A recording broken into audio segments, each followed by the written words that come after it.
Hey, what's up, everybody? BDL44 coming at you with another video. All right, so throw some basketball topics into the air. But before I do, I want to send warm healing energy to the family of Adrian Griffin.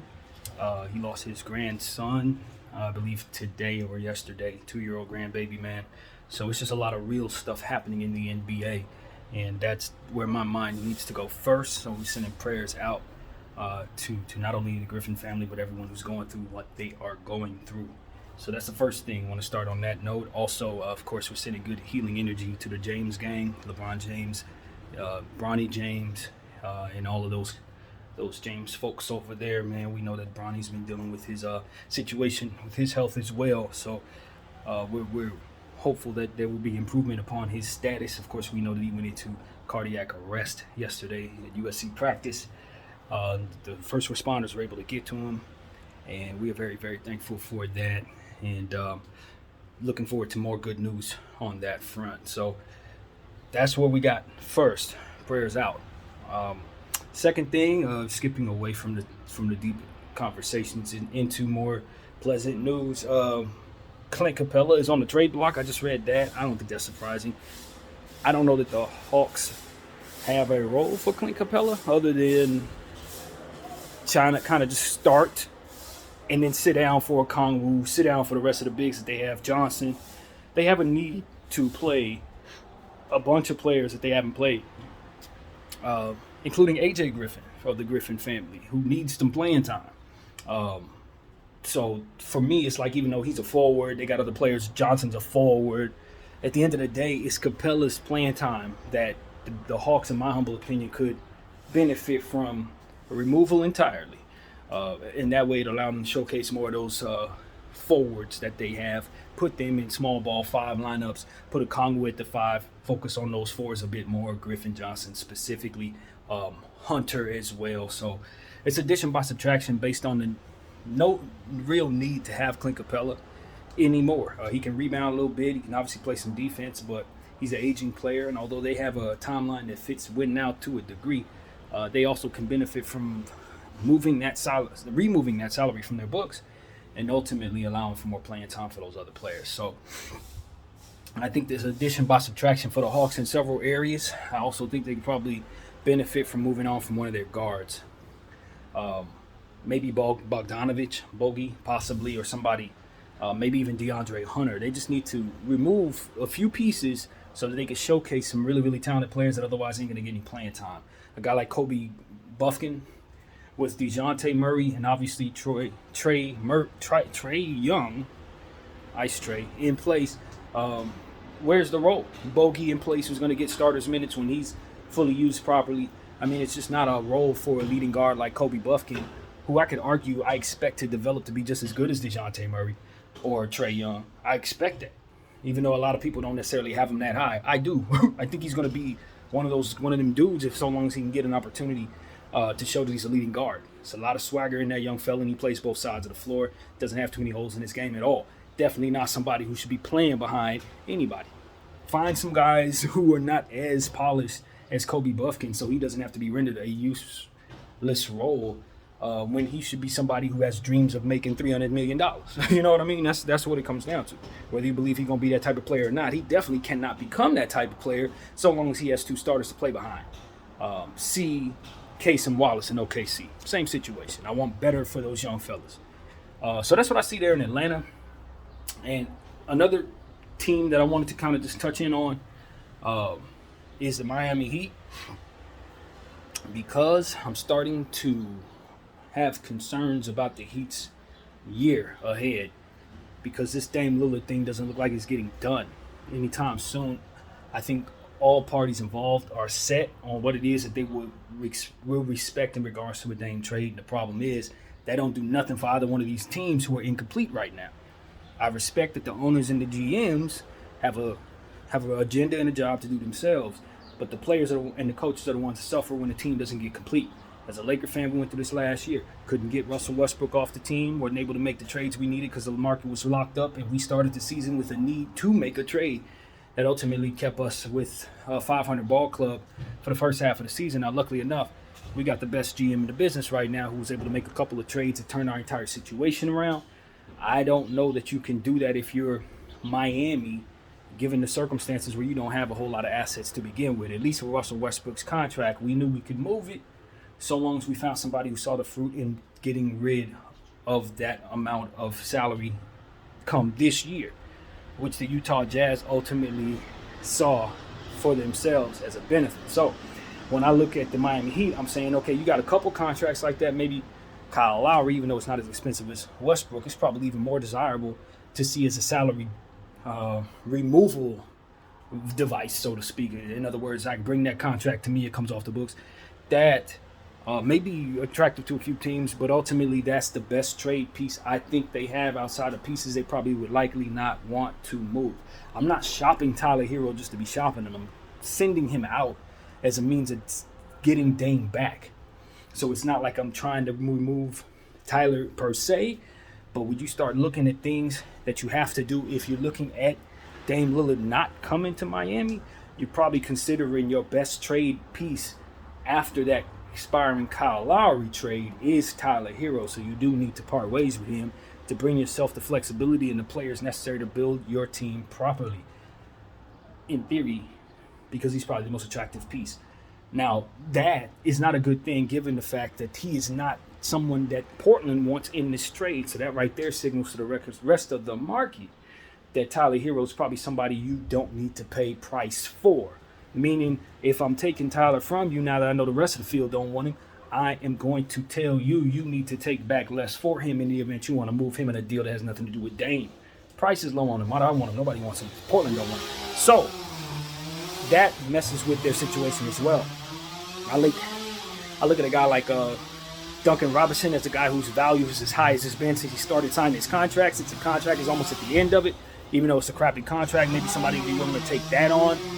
But the likelihood that they'll be willing to do that without you tacking on something that you don't want to give up to take it from you is something that is real to the Miami Heat. I don't think they'll be able to move Duncan Robinson's contract even now without attaching some future picks or something. So I think the Miami Heat are an interesting case because I don't think they have a complete basketball team. They're a team that's coming off an NBA championship. They have a win or championship appearance in the finals. They didn't win it. Denver won it, but they just got to the finals and now they don't have a good team. The last team that was like that, well, no, it's not the last team that was like that, but the team that stands out in my mind that had the worst switch from last year we was in the finals to this year we're horrible was the Chicago Bulls and Michael Jordan's team when he first retired. Scottie Pippen went to Portland. The whole team was different. Dennis Rodman went to the Lakers. It was a very, very, very staunch contrast from what it is that you would expect from a championship team. It looked like the Miami Heat are entering that category. They're not losing Jimmy Butler. They're not losing Bam, but everything that made them who they are is gone, and they're not able to replace it with anything they're envisioning because the vision that they have is to get Dame on the team, and they can't make the trade. So they're in a situation like the Lakers last year, but only to me it looks a little worse because you don't have the requisite talent. You've lost too much to not have your dream not manifest. You know what I mean? It's that kind of thing. They lost Max Strus. Obviously, they lost Gabe Vincent. He came over here with us to the Lakers. And some other pieces that they lost as well. Victor Oladipo is gone. Even though he didn't have a big role, still, this is the thing that's going on right now. And so as I look at the Miami Heat, I'm saying, okay, they're in a really, really dangerous spot as it pertains to if they're not able to make this trade, their stars, Jimmy and Bam, have a right to look at them and say, okay, your timeline don't fit my timeline anymore. And although I don't think anybody wants to leave Miami, it's because it's Miami that they've been used to. The Miami that they used to is not the Miami they're going to be playing for. They're going to be playing for a team that doesn't have the role players, that doesn't have the defensive talent that it had last year. It's going to be incumbent upon Dame for Jimmy to score more, be more consistent. Tyler's going to have to be healthy. He hasn't proven he can do that. And so they're going to be asking people to do some things. They lost Ymir Yurtseven. If I'm not mistaken, he signed with Utah or Sacramento. I don't remember where he signed, but that's another center that I like, a prospect that you likely still want in place. So it's a lot of stuff going on with the Miami Heat that I just don't know if I love too much. I know they're able to find talent in some really, really unorthodox ways, just like the Lakers are good at finding something out of nothing. I look at that guy, Orlando Robinson, I believe his name is. Orlando. First name is Orlando. He had a good summer league, so maybe you're excited about him. Obviously, we talk about Nikola Jovic a lot. He's somebody that I know is going to be really, really good for the Miami Heat. So hopefully he can step up and have a breakout. But these are the things that you almost have to count on. Like, they need Jovic to turn into a immediate Austin Reeves for them right now. And while I think he can, I definitely think he's that talented, he's also coming off a broken leg. He's also never developed. He's never had an opportunity. So like Rui Hachimura, he's going to need someone to just believe in him, let him get off his mistakes or whatever it's going to be in his development, because his first year didn't get any playing time in it. So, is he a prospect teams should want? Yes, but at a discount, just like Tyler Hero. That broken leg coupled with his lack of development, I'm not going to pay cost for him. So it's like Miami's assets look crazy to me unless they're willing to part ways with their core. You know what I mean? Unless they're willing to part with Bam or Jimmy.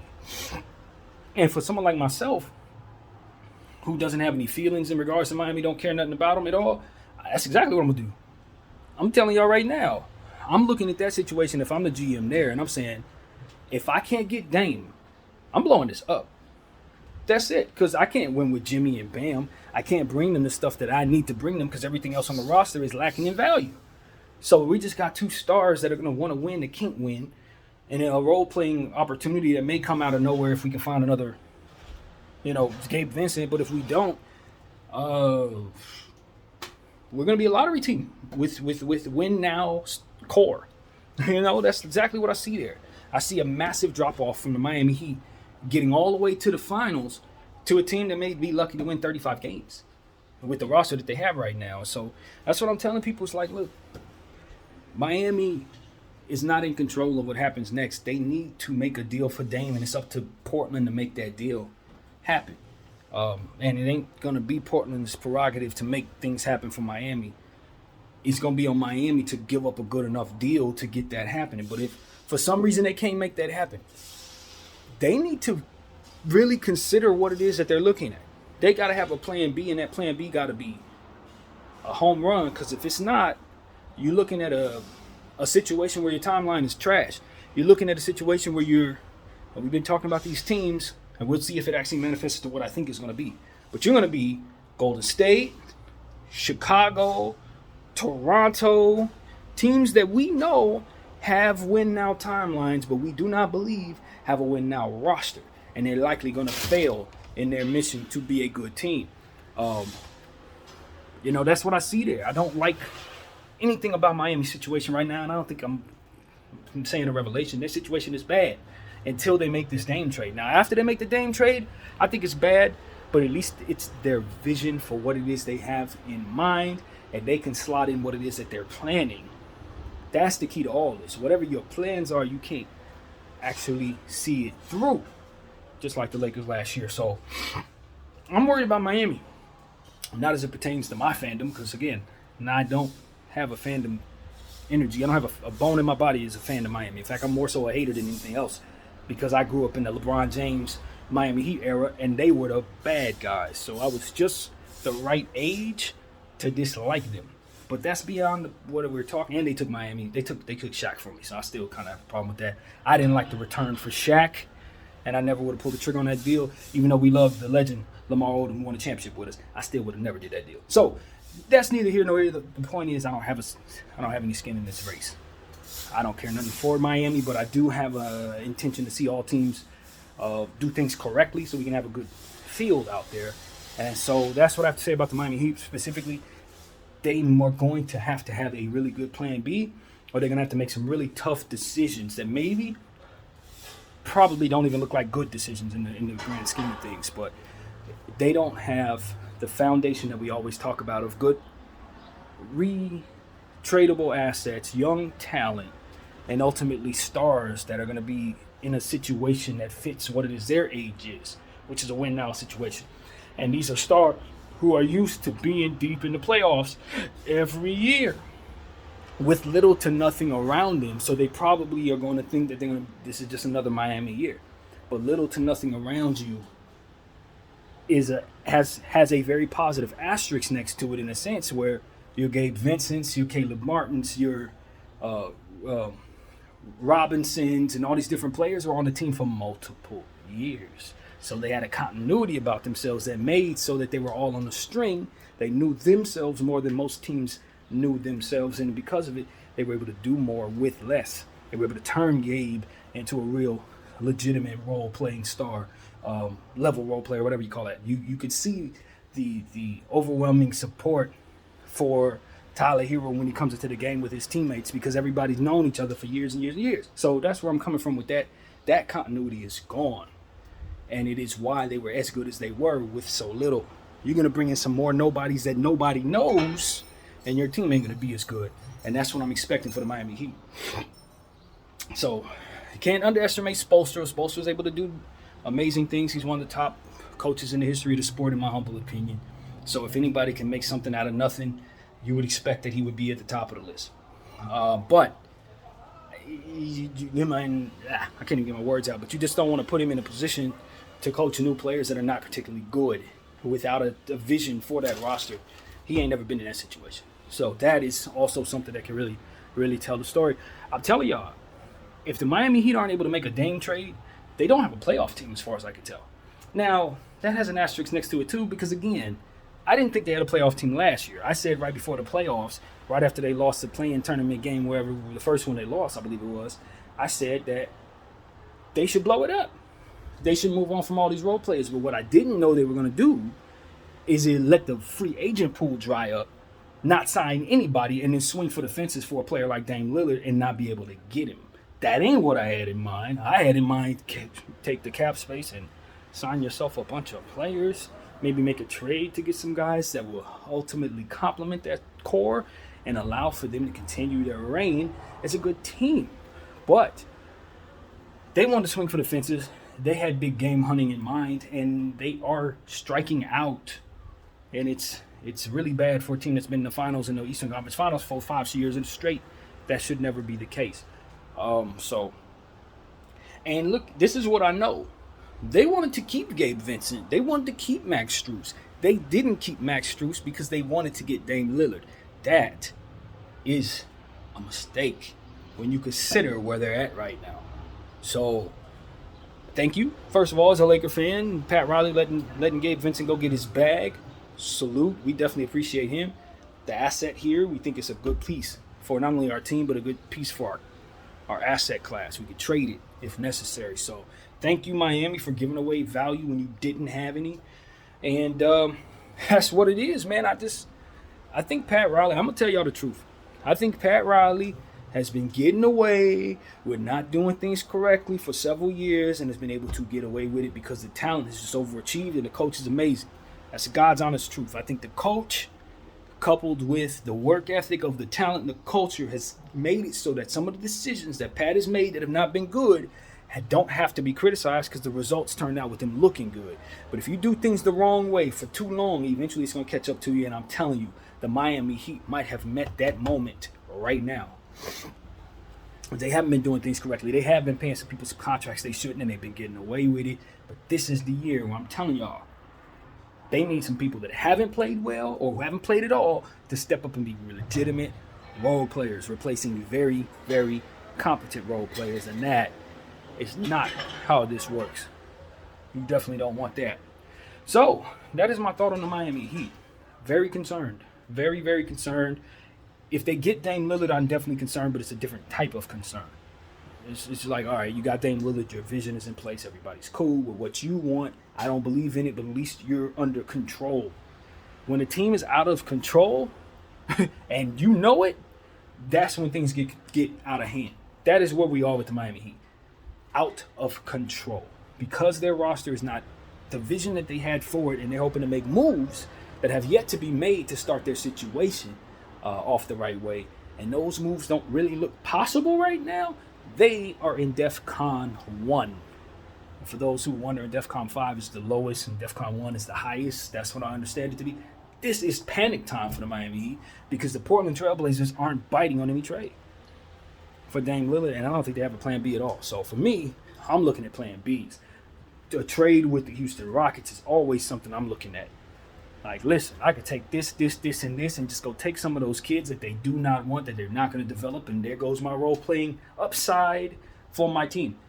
You know, I look at a guy like Ty Washington over in Atlanta, who came from Houston, doesn't have a role. Go get him, Miami. You ain't doing nothing.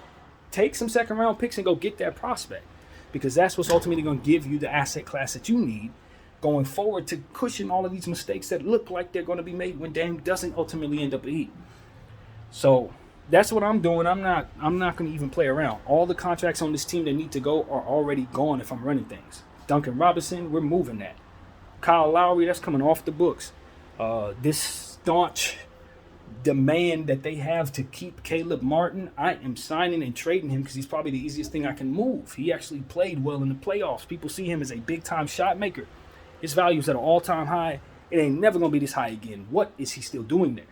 Like, these are the type of things you got to ask yourself if you don't have draft picks like the Heat don't. You don't have assets like the Heat don't. And they talking about they want to keep a player like Caleb Martin. No. You need to move him so you can get the flexibility that's not in place. Because he has that value. And if you let him run another season, he's going to go back to the regular Caleb Martin, fam. He ain't going to keep scoring 30 a game. This is why you look at Miami, you look at Pat Riley, you say, bro, you've been getting away with stuff the wrong way, and ain't nobody, not a single soul in this NBA sphere that I've heard of has said anything about it but me. And I'm telling y'all, he's been lacking in making sure that he has the talent that is expected to be as good as ultimately they're going to be. He gets stuff that ain't expected to do well, and it does. You know what that's called? Luck. And you know what it does? It runs out. So I'm telling y'all, Pat Riley better get his act together, because that team, it ain't good enough to win a championship. And their fan base and those players on that team are used to being at the big moment. So that's what I got to say. Heat in trouble. So that's pretty much where my head goes, man. I don't think I'm going to add another team to this particular video. I think I'll cut it off right there. Again, I want to circle back and send warm energy to the Griffin and the James family, respectively, and all of you guys as well. For whatever you're going through, you got prayers here. My name is BDF44. I thank you all for watching.